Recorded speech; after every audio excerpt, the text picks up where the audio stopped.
هو انت مش فرحانه ليا ولا ايه؟ فرحانة طبعا. أنا مستنية اليوم ده بقالي 25 سنة. ما تقلقش، كل الموضوع إن في كلمتين عايزة أقولهم لك. اتفضلي يا امي.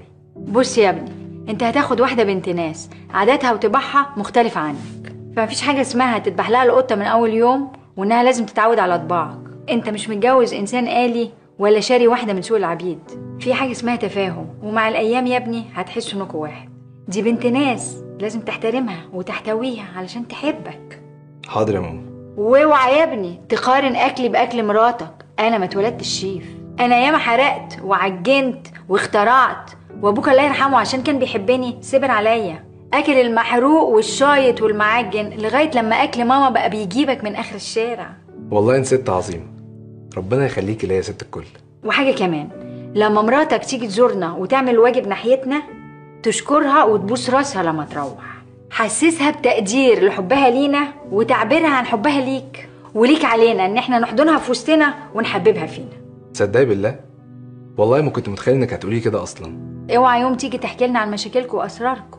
انا امك واكيد هزعل لو حسيتها جايه عليك، فبلاش تحكي لي على افلام الاكشن اللي بتحصل في البيوت عشان اعرف ابص في وشها. ويا ريت بلاش تنتقد تصرف ليها قدامنا، وخلي ما بينكم لغه عيون انتم بس اللي بتفهموها، وخلي في قواعد انت تحترمها قبل ما هي تحترمها، وبلاش تسمي بنتك على اسمي. ما تضحكش، انا عارفه ان مراتك مهذبه مش هتشتمني بيها. انا عارفه انك انت بتحبها وهي بتحبك. حافظوا على بعض وخليكوا سند لبعض، دي الايام صعبه يا ابني. ربنا يخليكي لينا يا ماما. هو انت مش فرحانه ليا ولا ايه؟ فرحانه طبعا. انا مستنيه اليوم ده بقالي 25 سنه. ما تقلقش، كل الموضوع ان في كلمتين عايزه اقولهم لك. اتفضلي يا امي. بص يا ابني، انت هتاخد واحده بنت ناس عاداتها وطباعها مختلفه عنك، فمفيش حاجه اسمها تذبح لها القطه من اول يوم وانها لازم تتعود على طباعك. انت مش متجوز انسان آلي ولا شاري واحده من سوق العبيد. في حاجه اسمها تفاهم، ومع الايام يا ابني هتحسوا انكوا واحد. دي بنت ناس لازم تحترمها وتحتويها علشان تحبك. حاضر يا ماما.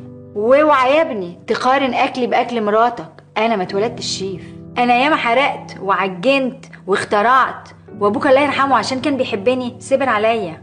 اكل المحروق والشايط والمعجن لغايه لما اكل ماما بقى بيجيبك من اخر الشارع.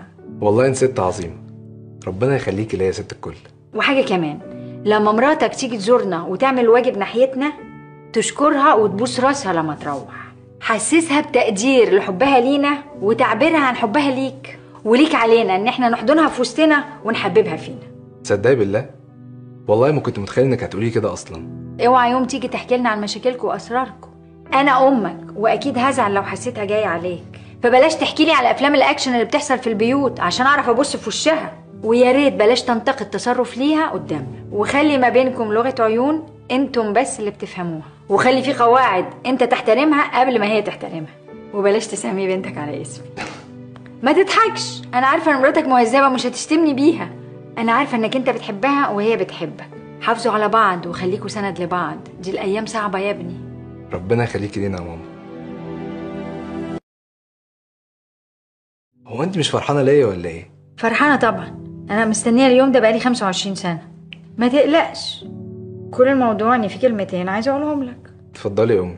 بص يا ابني، انت هتاخد واحده بنت ناس عاداتها وطباعها مختلفه عنك، فمفيش حاجه اسمها تذبح لها القطه من اول يوم وانها لازم تتعود على طباعك. انت مش متجوز انسان آلي ولا شاري واحده من سوق العبيد. في حاجه اسمها تفاهم، ومع الايام يا ابني هتحسوا انكوا واحد. دي بنت ناس لازم تحترمها وتحتويها علشان تحبك. حاضر يا ماما. واوعى يا ابني تقارن اكلي باكل مراتك. انا ما اتولدتش شيف، انا ياما حرقت وعجنت واخترعت، وابوك الله يرحمه عشان كان بيحبني صبر عليا. اكل المحروق والشايط والمعجن لغايه لما اكل ماما